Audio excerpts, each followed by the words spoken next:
Yeah. I think one thing that we need to educate our fellow Zimbabweans is that in many cases, in many cases, when we are developing products, we don't start from scratch. We either buy some of the components over the counter, or can someone come and hold this for me? Yeah, so that people.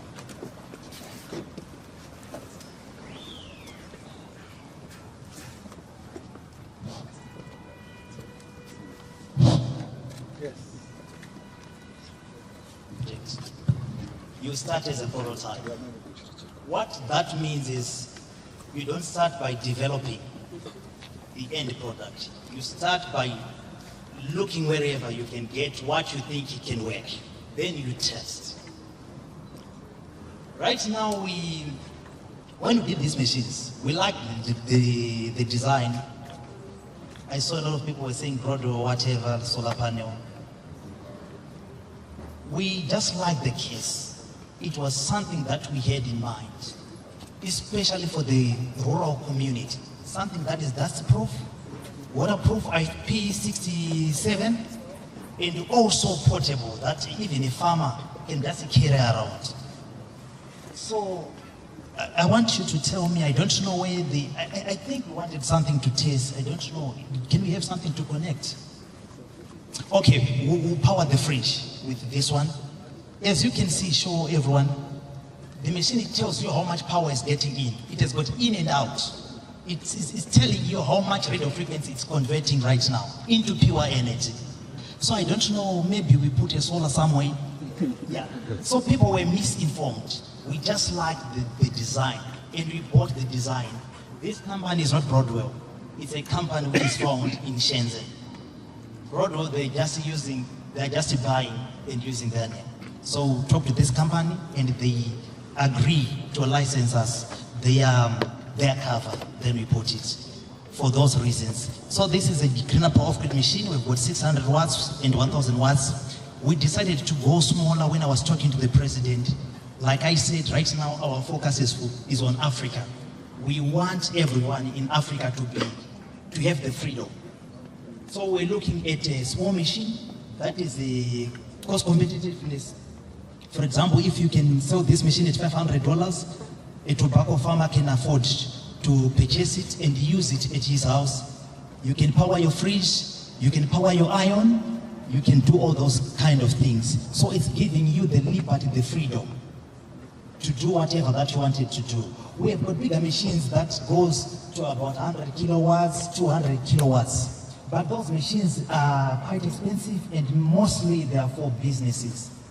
So we decided to say, no, these ones, they can be bought with people, not over the counter. People, they can press in orders. So this is our greener power off-grid machine. But I wanted, I don't know if you can find some free energy device, because what you need is the input power. That's what we're giving you. We're giving you the input power. What we have done, we have managed to erase the batteries. We have managed, and we hope, with brothers from Congo, we hope that the war maybe will end with this kind of initiative, because no one will be in demand on lithium ion. Yeah, so we just hope that it might help that conflict to end. Amen. We thank God with this technology. So we've got this, these are the smallest machines that we're doing, but right now we're working on. Is there no battery in there? There's a small battery, but that is very small, like I say. Because remember, when you talk about batteries, you're talking about energy density. The reason electric cars are very expensive is the battery. 70% of the cost of the electric car is a battery, which weighs about half of its weight. So we managed to erase that. We don't need much energy. We need only less energy. That means our cars can even carry a heavy load now, because the battery is eliminated, but we've got a startup battery. Technology, the pass-through, that the only less energy will go to recharge the battery, but the greater power of the energy powers the device. So that is the beauty of it now. If you understand what I'm saying, those people who understand like how batteries work. For example, in a car, in a typical car, the acid batteries they've got your alternator has got a regulator. So when you're using a battery, that means the alternator is off. But when we are using, when a battery is depleted, for you to recharge and use it at once, it is very impossible. They don't have that technology yet, we have got it. That's the path-through technology that you can now take power from it and recharging it at the same time. So the regulator now cuts off the power that has to be coming from the battery, and it will redirect it direct to the car from the alternator. So this is what we have done. We have made it possible that a small battery can now do something that is big. Then on the car, I think we're going to demonstrate all the cars that you know. If you go to Kaya right now, all their cars, you have to plug in either a DC charging station or an AC charging station. Our car is the first car. This is a generator. I think if you can go to the fridge, you can see he's going to plug in, and you will see that the fridge is going to be powered by a car. Like I said, you can buy a car. You don't need to have a generator at your home. You use your car.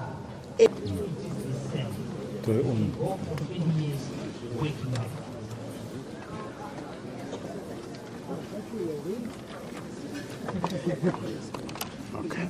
Right, we test it out. Tukanda chalo.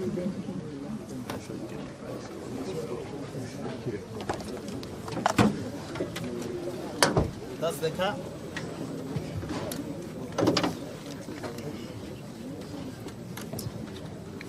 The person who has the vacation, you can come and see.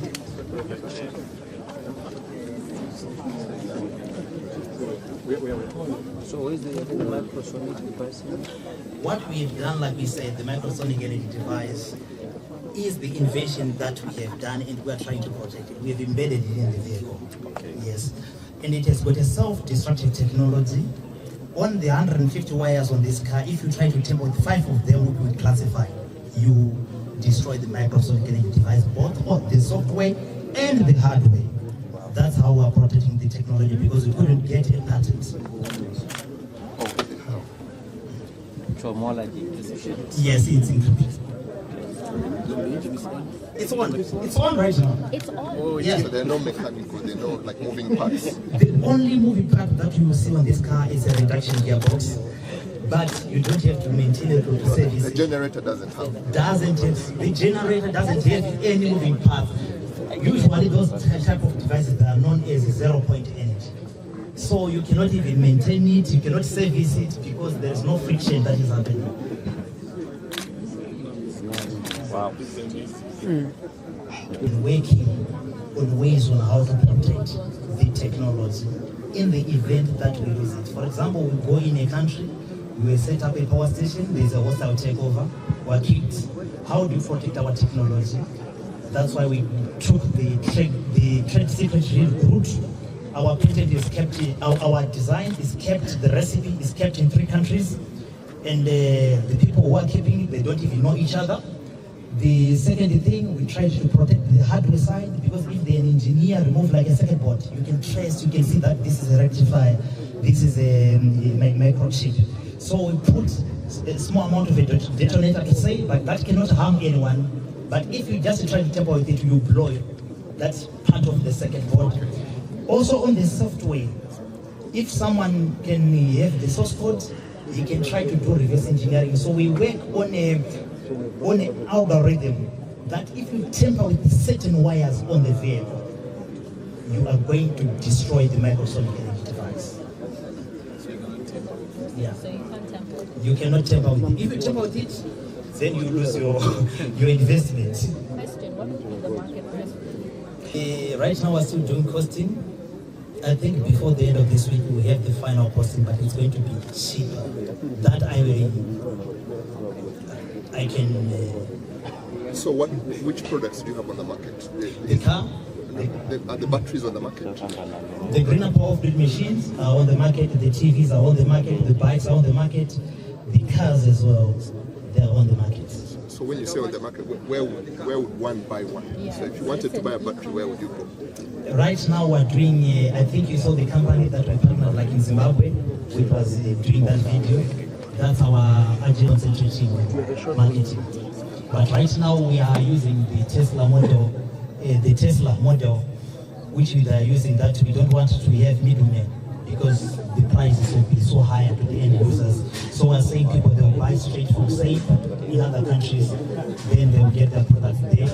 For example, we are setting up in Switzerland, so it is going to cover Europe, in some parts of Europe. Then we have got other countries that we pick up in, like in Central Africa, East Africa, and Northern Africa, which will cover differently. So what's the maximum speed for this? It's in enhances we can go in.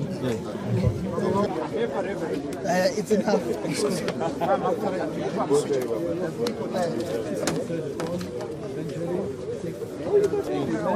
Sorry. We've been trying.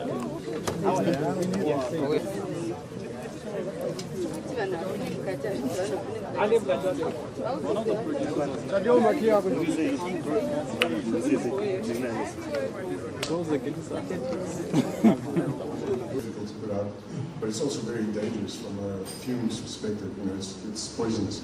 So, you know, we formulated a partnership with specifically supercat battery manufacturers in South Africa. The West, I don't know if you heard of West. So that's one of the questions. So, you know, if you're interested, we can always do something to see how we can further test it. We've tested so far lithium-ion batteries. We've tested the solid-state lithium-ion battery in our system at Spago. So there's a lot of stuff that we've learned from just the batteries itself. So if you want to lean on us from that perspective, we're there for you. Okay? Thank you very much. I think it's something that we'll be looking forward to do.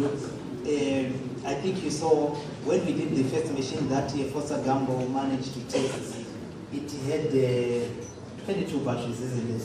Yeah, 220 volts. Yeah, you see, so 22 batteries, that was huge. But right now we're using very small batteries. Yeah. So as technology evolves, I think we will discuss further, and we are keen to hear from you. Then we can see how best we can work together. Cheers.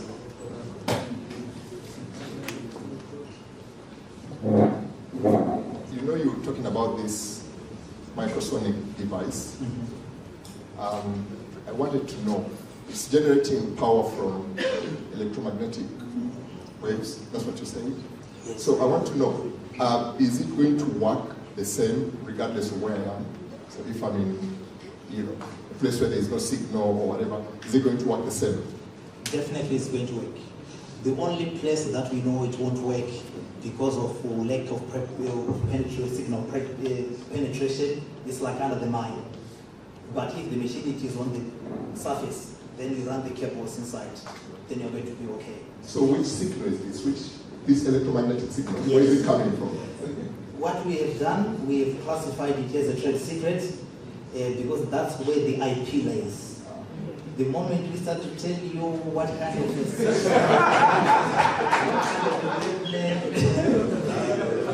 you will try to work on it. So that's where the IP is.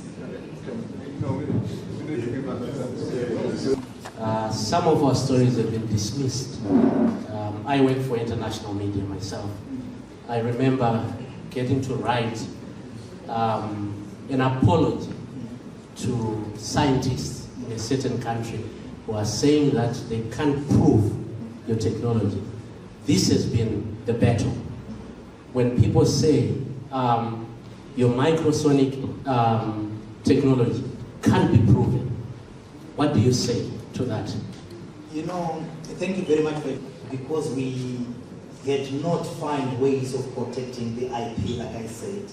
From 2015 to 2024 right now, we have been working.